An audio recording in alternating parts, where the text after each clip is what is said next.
Assalamualaikum warahmatullahi wabarakatuh. Bismillahirrahmanirrahim.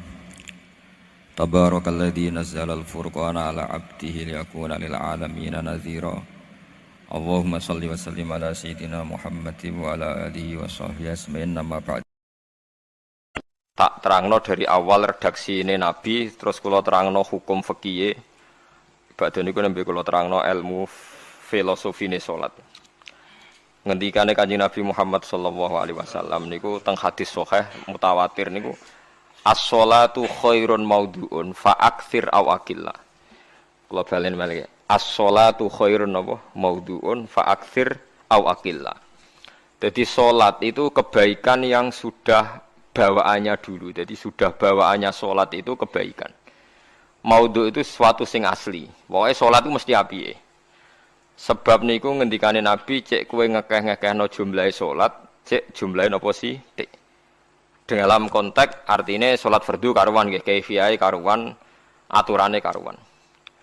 Terus salat niku wonten disebut an-naflul mutlak atau sunat mutlaqah. An-naflul mutlak atau sunat mutlaqah itu pantangannya hanya 3, enggak boleh ba'da subuh hatta tatlu asyamsu nggih, sampai srengenge napa mlethek. Enggak oleh pas waktu zawal. Nggih niku antarane mriki pinten nak dhuwur nggih 12:05 menit nggih. Wis pokoke meh dhuwur niku mboten angsal. Niku jenenge wektu napa? Zawal. Terus nomor 3 ba'da asar nganti napa? Surupe napa? Srengenge. Larangan 3 salat ini bisa dibatalkan kalau ada sebab yang mukorin. Misalnya bar ngasar kok ana wong mati. Berarti kita angsal salat napa? Jenazah. Utawa kowe bar subuh mlebu masjid terus dhe wudu. Niku ana ulama sing darani tetep salat tahiyat napa? Masjid. Mergo sebabe nggih dukhulul masjid. Jadi hanya ada pantangan niku wau. Niki rungokno tenan nggih. Nah, terus yang menjadi kontroversi mulai zaman ulama ngantos sak mangke itu kaifiyah kados traweh. Wis ora usah tersinggung niki ilmu nggih. Teng riwayat-riwayat Bukhari Muslim, Nabi nu nak witir itu 9 rakaat. Lam yakut min hunna fi akhirihinna illa wahidan. Di Nabi nate salat witir itu 9 rakaat enggak duduk sama sekali, mau terakhir duduk pas ke-9 terus salam. Sebagian riwayat Nabi memotong sholat itu sholatul laili masna berarti 2 8 terus 1 witir. Niki rungono tenan. Sehingga ketika ada sholat traweh yang 4 rakaat tanpa tasyahud, sebetulnya secara fikih pasti kita sepakat sah. Karena kalau 4 rakaat tanpa tasyahud pertama, kenapa kita katakan sah? Karena Nabi malah pinten songo, luwih seru to. Mboten iki karena yang menjadi kontroversi. Nah, dan tidak satu pun ulama di dunia yang mengatakan tasyahud awal itu wajib. Sampean yakin tasyahud awal wajib napa sunat? Sunat. Artinya khasnya hukum sunat itu gimana? Kalau ditinggalkan tidak batal. Berarti misalnya ono tarawih 4 rakaat berturut-turut, berarti tidak ada masalah karena yang ditinggal artinya tasyahud awal yang kita yakin itu hanya sunnah. Tapi dasar ra cocok iku didadekno masalah kan. Dalile apa ya? Dalile ra cocok. Lah sing darani masalah padahal darani tasyahud awal iku sunnah. Kowe salat zuhur tasyahud awal sunat atau wajib? Sunat. Nak sunat tuh khas ya, ditinggal batal ora? Mboten. Tapi nak sing ra cocok ya batal. Hukum ono cocok ra cocok. Mboten niki kula terangno. Nah, traweh itu yang kontroversi niki teng kitab Majmu' karangan Imam Nawawi. Ya akal-akalane tiang-tiang niku. Kula nganti sakniki kan mboten nate ngimami, tapi nggih tak kandhani imam. Supaya ke niat ngakali pangeran. Tapi pangeran bakali ya ora kena. Ngeten, ini dawuh Imam Syafi'i. Traweh itu kalau terakhir kan pinten? 3 rakaat nggih. Kan 2 rakaat dulu. Lalu pas 2 rakaat itu pas witir, yang witir kok tarawih. Yang terakhir witir 3 rakaat itu 2 rakaat sampai niate witir napa? Witir. Setelah 2 rakaat sampean salam ndak? Salam. Itu menjadi sholat teraneh di dunia. karena kue muni witir tapi jumlahnya 2. Nah, itu sholat teraneh napa di dunia. Terus sampean muni ngene, mboten Gus maksud kula niku 3 tapi lurus sik. Lah berarti kayak kudu nerangno pangeran, kudu kamu pangeran kayak penjelasan. Gusti ini 2 sementara loh, nanti ada. Karena jika Tuhan tidak kamu kasih penjelasan, akan aneh kan disebut witir, tapi rokaatnya 2. Maka kamu harus niatnya, Gusti ini cicilan witir. Nah, sehingga jangan kira engkau 2, tapi ini nanti 3. Nah, itu makanya setiap bilalnya atau matinya kan shollu sunnatan rok'ataini minal witri. Jadi diumumkan sholatlah 2 rakaat tapi yang satu paket dengan cicilan witir. Lah itu lucu. Karena Anda sekali bilang itu witir berarti Anda bohong kan, nyatanya 2 rakaat. Tapi kritiknya Imam Syafi'i ini kan lucu. Imam Syafi'i yang imam kita itu mengkritik itu sholat aneh kalau begitu. Sholat itu kalau sudah salam itu dianggap sholat mustaqillah, sholat yang mandiri. Nggak bisa sholat kok berta'aluk dengan sholat setelahnya. Sholat itu kalau sudah dimulai takbir, diakhiri salam ya selesai dan menjadi sholat yang mandiri. Nggak bisa sholat yang mandiri ini, engkau nasibku ngenteni yang satu itu iso sholat nggak selesai yo, selesai. Sebab itu seharusnya witir agak resiko ya 2 rakaat langsung tasahud awal, engkau terus tambah 1 rakaat. Kados mirip maghrib lah, mirip apa? Maghrib. Tapi itu kan masalahnya tidak populer juga. Nah itu. Akhirnya diakali wa shollu sunatan minal witri nggih. Teng mriki ana minal witri kan? Itu kalau diterjemahkan salatlah kalian paket witir tapi ganjil sih, paket witir tapi genep sih. Tapi ini sementara Gusti tapi kita wis bingung. Bingung. Itu cara pangeran bingung tenan ngadepi. Nah, makanya itu nak cara kula ya ora usah dijerok-jerokno pokoke ngono iku. Ya dadi barang keliru kadang ya muga-muga sepuro pangeran wis ora usah ngono iku. Dadi nak salat ya nak cara Sayyidina Utsman itu memang beliau bilang 2 rakaat itu berdiri sendiri. Karena salat itu setiap 2 rakaat selesai. Setelah salam itu selesai. Nanti yang witir ya 1 itu. Makanya 2 itu ora usah ana witir-witiran cara Sayyidina Utsman. Muga Nabi dawuh wa autir biwahidatin. Kemudian sholat-sholat Anda yang 2 itu ditutup witir. Berarti ya yang sholat kedua ya sholli sunatan ya biasa saja nafal mutlak, enggak usah nyinggung-nyinggung napa witir. Loh ini penting sekali karena nyatanya tidak witir kan?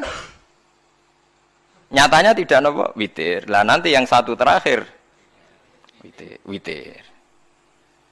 Ya tapi adatnya ngoten niku. Jadi ini perlu sampean ketahui. Sholat itu memang banyak masalah di secara fikihnya karena tadi kalau sampean niat witir setiap sudah salam itu kan berarti selesai dan berdiri sendiri. Lah kok suwe-suwe nak rakaat sing terakhir batal lah berarti sing ngarepe melok batal. Mergo sak paket koyo capres mbek napa? Cawapres. Ora iso salat kok ono. Nah itu paham ya. Terus niku kaifiah salat. Di sampean memang akal-akalan tenggene witir pun bener shollu sunnatam minal witri rakaataini. Dadi niku rontok bener ya rontok ngawur dadi ngawurnya itu tadi wong salat iku mustaqillah setelah ditutup salam selesai kok bergantung. Hanya nasib 2 ini kan bergantung setelahnya kan? Mana ada salat kok sudah ditutup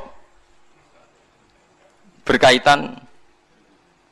Mulane kula niku nak witir ya ora tau tak niati witir. Wong kula ora cocok mbek pengumuman niku ora pati cocok. Dadi kula tapi kan kula makmum, ora malek dihisab kan cara salah ya. Usolli sunatan anut imam teng ati kula mpun sesuai. Nah, ame salah ya malah salah, nak bener ki melok napa? Bener, tepak-tepakan wonten mawon. Jadi kula niku wong alim fikih tapi paling tersiksa mergo kalah mbek adat, kalah mbek napa? Adat. Nentang adat ora apik. Jare Nabi kono umume wong ya melok umume wong. Nak wong bento ya melok napa? Bento. Nah itu ngintikan Imam Syafi'i harusnya punya rasa malu orang yang mengatur sholat sedemikian rupa. Sebetulnya sholat itu niatem salah lah, kelira-keliru lah. Wong sholat itu wis apik, ora usah detail-detail napa niat. Lalu dari Imam Syafi'i kowe mlebu masjid niat duha ya untuk tahiyat masjid, niat tahiyat masjid nak nek wektu duha ya untuk duha. Karena wis barang apik, wis piye-piye tetep apik. Ngono, dadi ora usah ribet-ribet niat ngono, wong barang apik. Paham ya? Tapi kan sederhana kan sebenarnya kita tidak perlu bulat. Tidak perlu apa? Bulat. Paham ya? Terus ini penting. Nah, terus yang ketiga masalah kesunatan jamaah dan tidak. Ini kalau terang detail. Menurut hukum fikih, tahajud itu jelas nggak disunatkan jamaah. Witir juga nggak disunatkan jamaah. Tapi semua ulama yang bilang tidak disunatkan itu nggak ada yang memfatwakan hak batal kalau berjamaah. Jadi tidak ada yang bilang dikatakan batal kalau jamaah. Cuma tidak disunatkan jamaah. Tapi Rasulullah itu pernah main di salah satu sahabat di waktu duha. Sahabat itu sakit, ingin ngundang Rasulullah, kepengen dalamnya di kenangan nanti tinggi sholat sinten Rasulullah. Ternyata Rasulullah ketika sholat, anak-anak dan istrinya yang sakit tadi ikut jamaah dan Nabi membiarkan. Bahkan Nabi sempat ngatur shaf. Padahal itu satu bentuk sholat yang kategorinya enggak disunatkan apa? Jamaah. Itu makanya Imam Nawawi bilang sholat-sholat yang enggak disunatkan jamaah itu masih boleh jamaah. Seperti witir, duha. Nggih, tapi aja terus jadi gerakan tahajud bersama. Nah niku kula ora cocok nih. Wong ora kepen tahajud kok dijak napa? Tahajud. Wong kula nggih nate dipamiti Gus nek ana tahajud bersama. Cangkem ora usah. Wong sing ngeloni bojone yo lagi ibadah, mbok ibadah sing ora enak. Mergo jare Nabi wis jelas wa fi buti ahadikum sedekah. Dadi kowe iku malah lucu. Wong wis ibadah kok mbok apa? Ibadah. Jadi sing ngeloni, lho ngeloni ra kudu ngeloni bojo, ngeloni anak iku ya napa? Ibadah. Takokno ruhen.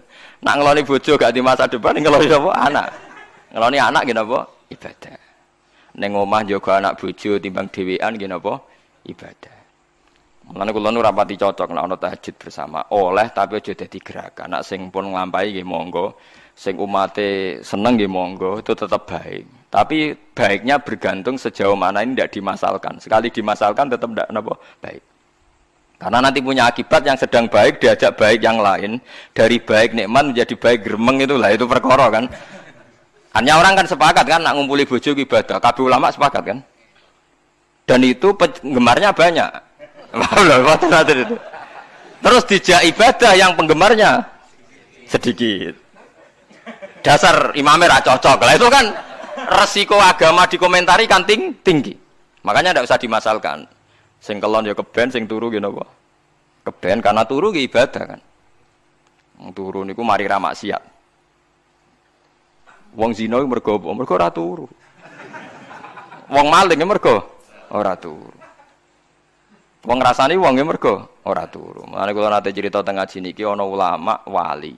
Saking seneng ibadah nganti janggal. Ana gak wali sing makome kaya aku. Dituduhno wali sing saurip-uripe turu kecuali salat fardu. Yaiku wali sing setingkat kuwi.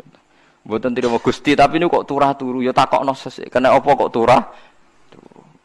Jebule tak takoki, kena apa jenengan turah turu? Ya wong turu ora iso maksiat. Tapi nak kowe poso tahajud jenenge wong melek tepatine nduk ndi-ndi, tetep paling selamat iku apa turu.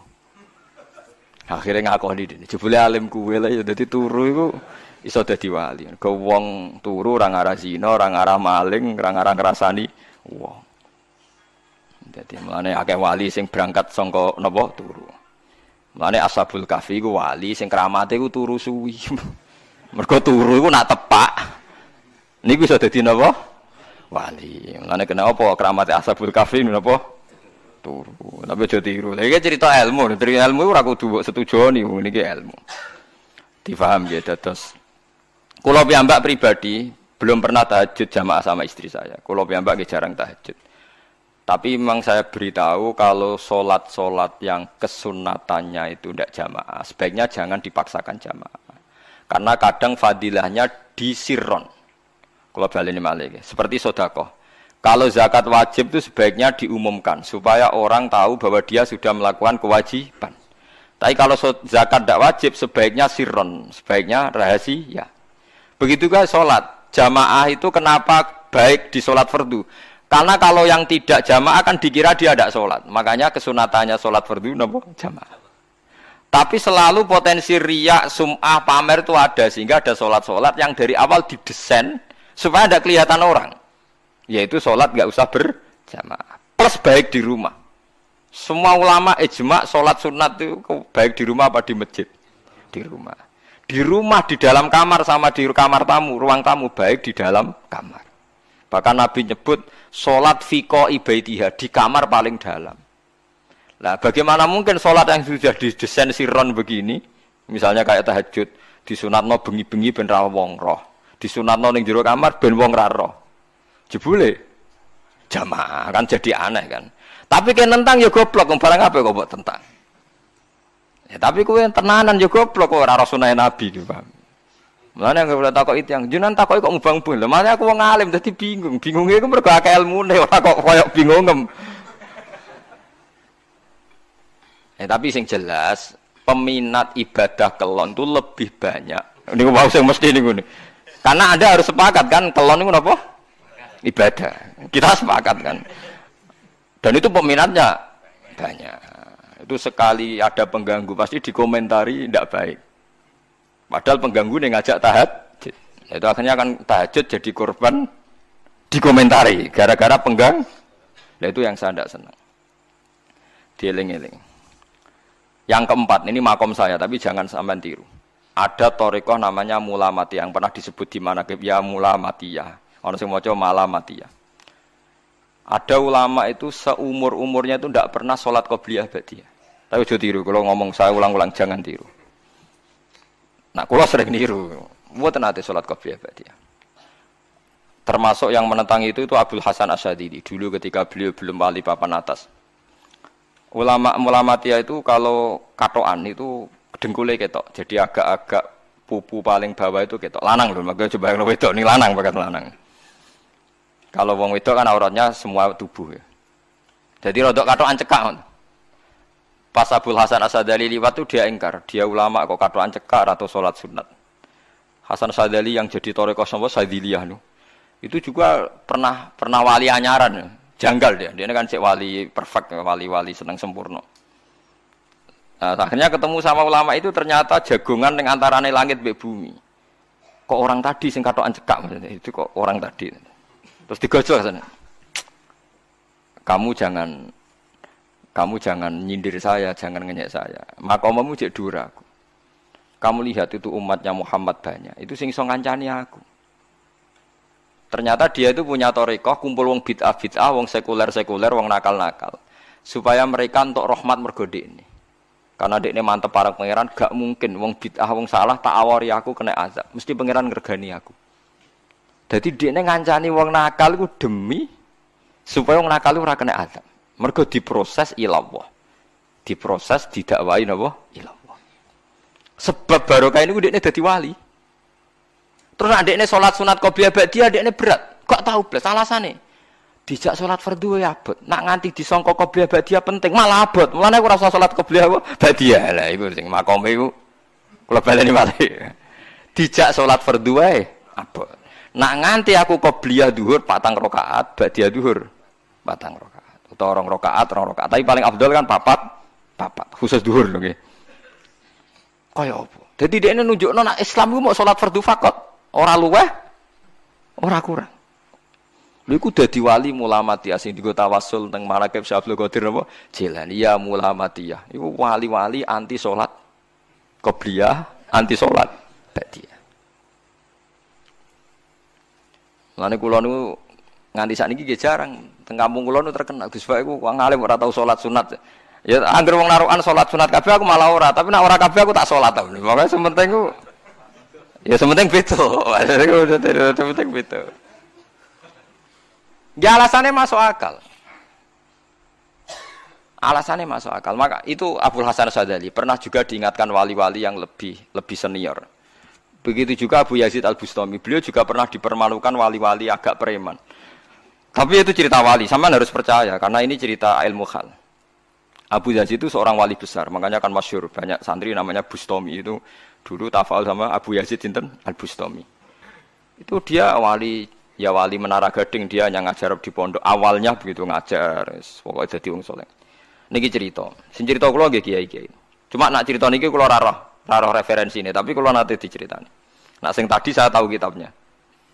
Jadi fair secara akademik sing wau kula roh kitab. Nah niki jare cerita. Tapi kula percaya karena saya tahu padanannya, tidak sepersis itu tapi tahu padanannya.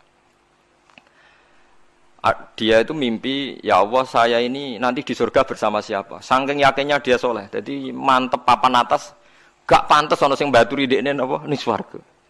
Mbek pangeran dijawab, wis ngono mbek Ruhin gitu. Ternyata si Ruhin ini yang ditunjuk di mimpinya itu orang yang kumpul wong mabuk-mabuk di warung mabuk, warung flare, warung. Terus dia ke situ tanya Ruhin yang lain enggak ada ya keriting ndak itu ya semuanya orangnya itu tok itu ngelek keriting ndak semuanya itu tok.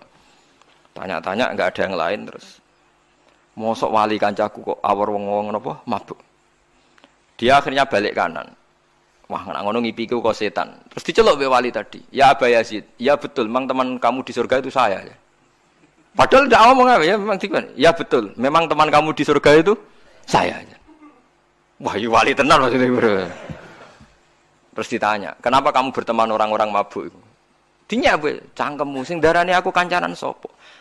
Aku iku ning gone warung mabuk mau ngombe banyu putih. Nak kancaku do mabuk aku orang banyu. Iku ape tak tobatno, sing separo wis ning masjid, saking nyabariku ngancani, tapi aku ngombe banyu putih. Sing separo tugasem. Senengane nyalahno wong. Waduh. Wali biasa kumpul santri kon nobatno preman. Mergo mangkel dene disalah Abu Yazid sing separo tugas. Mergo sing separo tak tobat no saiki ning masjid serane warung ya. Abu Yazid ya rada meriang tapi wong piye ditantang ngono dene wali tenan. Mau ngetokno waline dene. Ya Allah nak pancen kula waline jenengan tenan. Wong sing roh wajahku kudu tobat Gusti. Akhire Abu Yazid ngetokno waline. Umatem kon delok ora iku nek ora tobat aja diundang Abu Yazid. Wah, dekat wae. Akhirnya, hei umatku, hadza Abu Yazid. Iku Abu Yazid wali Allah. Delok wajah itu. Didelok wajah langsung tobat. Makanya ini dua beliau itu akhirnya berteman apa? Di surga. Ya kan milih wali sing kayak Abu Yazid atau sing. Nah, menurut saya, cerita ini penting supaya Anda sing biasa ning warung ada kemungkinan itu lah. Maksudnya pentingan itu. Artinya ben husnudzon mbek wong ada potensi. Lho nggih, sampean tak critani di Yaman itu ada para habaib Maulad Dawilah. Maulad Dawilah itu termasuk habib yang kastanya sepuh. Itu Sayyid Umar Hafid itu sering main di sana di kampung Maulad Dawilah. Niku nggih modele nggih mboten nate salat sunat. Yang maghrib, badhe maghrib jagungan sekedap kinten-kinten di 10 menit terus salat Isya. Kinten-kinten cara mriki nggih 6:04. Ya Sayyid Umar nggih mau gedhe-gedhe tok tapi habib sendiri gitu. Mboten ngenteni waktu Isya. Angger takoki jenengan Habib ndak bedui, pokoknya kita bedui. Saking khawatirnya Islam dianggap berat. Mergo Imam Syafi'i ning mazhab kaul jadid, malah mboten kaul qadim kaul apa? Jadid. Nak darani wektu maghrib kira-kira wong salat 5 rakaat. Nggih, terus pokoke wong wudu nutupi aurat salat 5 rakaat. Niku nate kula hitung kira-kira mau 20 menit. Dadi nak sampean salat Isya 6:30 wis mesti napa? Sah. Cara madhab Imam Syafi'i. Nah, cuma madhab ini enggak populer di ashabnya, ditentang ya, oleh ashabnya. Yang populer enteke mega napa abang. Tapi sebenarnya madhab Syafi'i yang jadid itu. Mulane kula nangger jamak takdim angger kira-kira wis 6:30 kita jamak nak pas lunga. Nggih sering jamak kalau tiang-tiang, tapi niki dereng Isya. Ya pokoke cara aku wis ngisa, cara aku ora kudu kok. Pokoke cara aku wis Isya.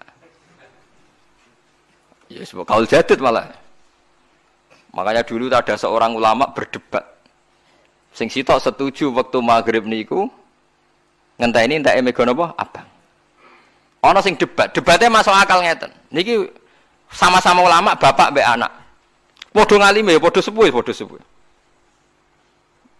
Ulama iki malah aneh carane nentangi ndekne cara ndekne waktu maghrib ku nganti kira-kira 6:30 nganti jam 7. Engko lagi waktu Isya jam 7:15. Pokoke dekne moh nak darani waktu maghrib ku cepet moh. Jadi alasannya masuk akal. Pangeran nak gawe biasanya ana kembarane, jadi ana tandingane. Jadi lucu ulama kok jadi. Ulama ya kadang ya lucu. Sampai nak sholat subuh jam piro? 4:30 kan, anggap aja 4:30. Berarti subuh nganti meletak srengenge ada waktu sak jam setengah. Ana wektu pinten? Sak jam setengah. Lah saiki maghrib iku wis surup. Nggih, maghrib napa surup. Kudune maghrib ku di padanan subuh ana wektu sak jam setengah. Amun ini setuju, entah mego abang tenan yo nek sak jam setengah mana dekne nak santrine azan jam itu ngamuk, cung paling cepet 7:30. Perkarane dekne cara berpikir maghrib dipadakno subuh, yaiku qoblatul isyamsi ana wektu sak jam setengah jatahe subuh. Kudune ba'da ghurubi syamsi ya ana sak jam setengah jatahe maghrib. Dadi akhirnya santrine nak azan setengah 7, 7:30. Nak jam itu damuk tenan. Nak wala dawilah wali 6:15 wis ngisa. Perkarane. Lah iku ulama. Ya semulane ya semacam-macam ulama iku macam-macam. Ya sik anut sing umum, sing penting ora ruwet. Ya tapi wau as-shalat khairun maudhu'un. Asal salat iku mesti napa? Apik. Ya asal salat iku mesti napa? Apik. Soal kaifiyah macam-macam. Nah, sing terakhir sing masalah kaifiyah yang enggak diterima. Apakah boleh witir hanya 1 rakaat? Jawabnya Imam Syafi'i, na'am boleh witir hanya 1 rakaat. Kados kula piyambak barisa seringnya witir namung 1 rakaat. Ya ora ana ndase, ora ana gurine, 1 rakaat fakot. Iku witir sejati, paham? Witir napa sejati. Wah, mergo ora nganggo 3 rakaat yang 2 kan masalah kan? Ana nyicil napa? Nyicil napa? Witir. Jadi kalau tak akali, Gus kenapa nak witir sitok? Lah aku nganggo witir model piye wae ketoke ora sejati, sejati kok. Witir napa sitok? Lha iku Sayyidina Utsman ku sak urip-uripe sahabat terkenal. Niku mboten nate witir luwih kok sitok, iki sak rakaat. Tapi aja takok sing diwaca Quran khatam. Lah iku perkara. Dadi sak rakaat tapi diwaca Quran apa? Khatam. Dadi autara bi rakaatin khatama fihal Quran. Dadi sak rakaat tapi khatam Quran. Iku sinten Sayyidina sinten Utsman. Alasan Imam Syafi'i Nabi tahu witir nganggo 3 rakaat. Cara Imam Syafi'i ku gak mungkin sing witir tetep sing guri sitok. Mergo sing loro tetep salatun mustaqillatun, salat sing sendiri. Mulane mulai saniki sampean nak mulai solu sunatan minal witri rakaataini jami'ah wis pokoke salat jami'ah ya la haula wala quwata illa billah. Lah kok nak imame sholli sunatan minal witri rakaataini wis muni sak muni-muni mumam wis pokoke aku saiki salat karena aneh, secara fikih aneh bagaimana mungkin sholat yang sudah disalami ya punya status kan?